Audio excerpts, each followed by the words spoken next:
Como cultivar Hoffmann Seggellas? Qual o melhor substrato? Qual o melhor vaso?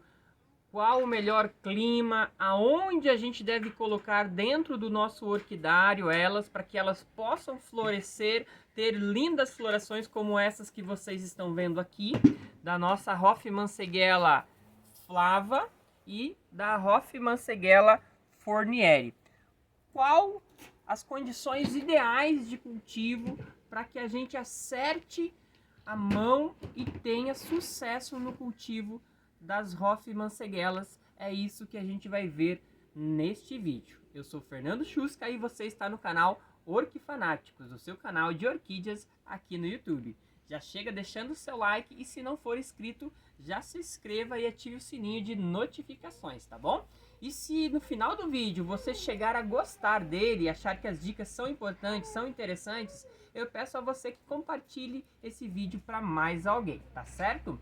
Então hoje a gente vai falar sobre o cultivo de Hoffmann Seggellas, que para muita gente é um cultivo muito difícil, são plantas chatas de serem cultivadas, muita gente não tem sucesso com elas porque elas não gostam de muita umidade, não são exigentes com relação à luminosidade, enfim, não aceitam qualquer tipo de substrato, né? Eu estarei então desvendando e desmistificando algumas questões sobre o cultivo dessas plantas. A primeira delas é que elas são plantas chatas de cultivo.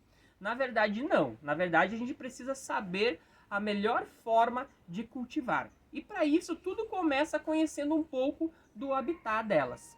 Elas ocorrem principalmente na região sudeste e em parte do nordeste brasileiro, mais especificamente nas serras de Minas Gerais e do Espírito Santo.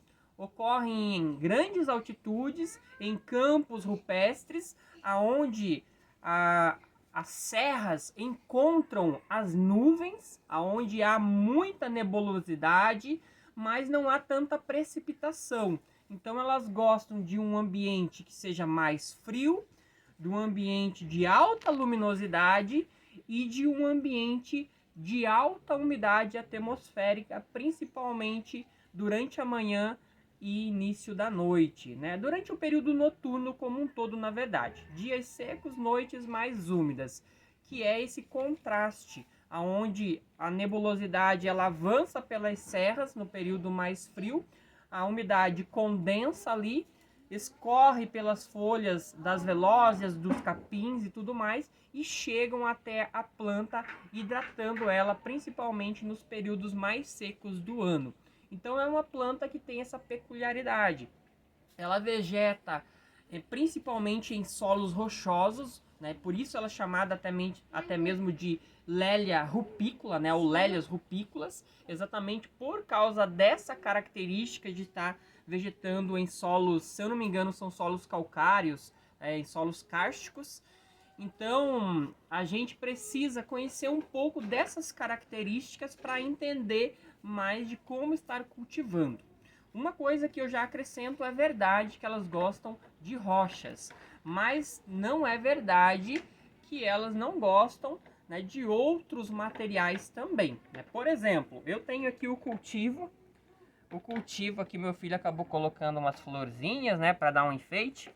Eu tenho as minhas aqui no cultivo de carvão, casca de pinos, isopor e fibra de xaxim velho. Então o que eu fiz? Basicamente eu desfibrei algumas placas de xaxim velho que eu tinha aqui e plantei elas nesse mix, né? Sendo que a maioria, 50% do material é fibra de xaxim, né? Fibra de xaxim misturado com isopor para dar drenagem e não acumular tanta umidade, misturado com casca de pinos, carvão e no fundo a brita. Uma coisa que eu deveria ter feito, mas eu não fiz e eu recomendo para vocês, é sempre fazer furos laterais, porque é uma planta que não gosta de ter um ambiente assim tão abafado, né? Então eu mantive um substrato muito similar ao que elas encontram na natureza, porque é um substrato que vocês podem ver bem fino. A gente pensa que na natureza as lélias rupícolas elas não precisam de nenhum substrato que forneça nutrientes para elas. Elas vivam ali exposta sob as sob as rochas, né, sem ter nenhum meio que forneça nutrientes. Isso é mentira. O ambiente em si encarrega de fornecer em pequenas quantidades, em quantidades certas, os nutrientes que essas plantas necessitam. Então, quando a gente traz esse modo de cultivo, o cultivo rupícola, para dentro do nosso orquidário, a gente precisa sim ter certos cuidados, principalmente com relação à adubação. As lélias rupícolas cultivadas em pedra, em rochas, ou vamos pensar assim, né, na brita, elas precisam de uma adubação. Você não pode deixar ela à mercê, né, pensando que somente a água vai fornecer tudo que a planta necessita.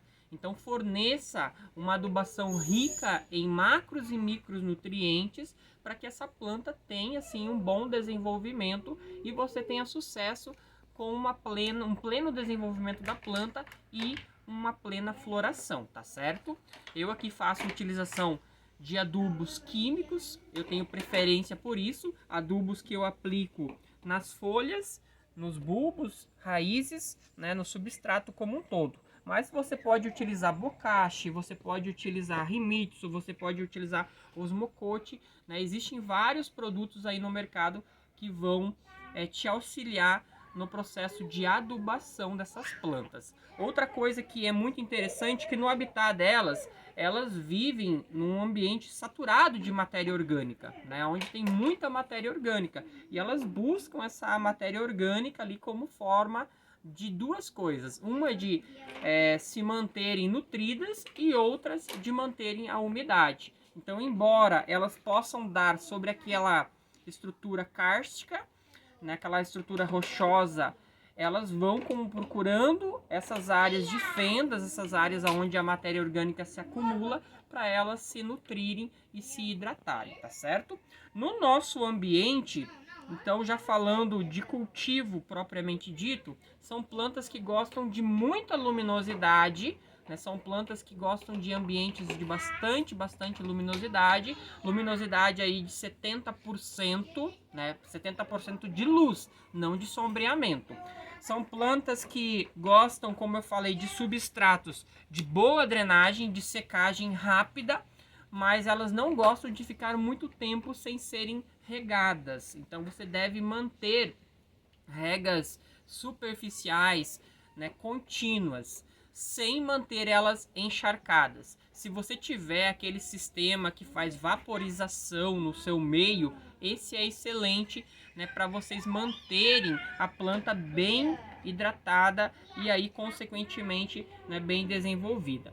Substratos, os mais diferentes substratos, né, são aconselháveis, porém o que eu tive maior sucesso aqui foi nesses sistemas aqui. A brita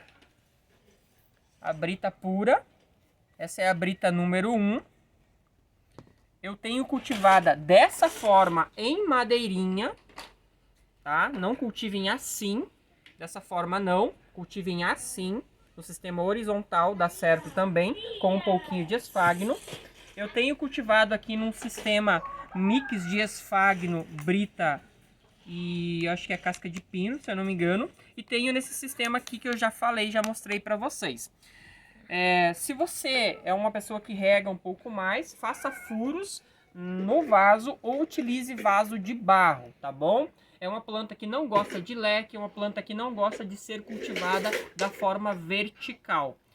Com relação às regas, eu já falei, saiba moderar as regas, né? Ela não gosta de muita umidade, não gosta de ambientes encharcados, mas ao mesmo tempo ela gosta de uma umidade ambiente, né, que se assimile ao ambiente das quais elas são nativas, dos quais elas são provenientes, tá bom? Que é áreas de serra com nebulosidade, principalmente à noite ou ao amanhecer, tá certo?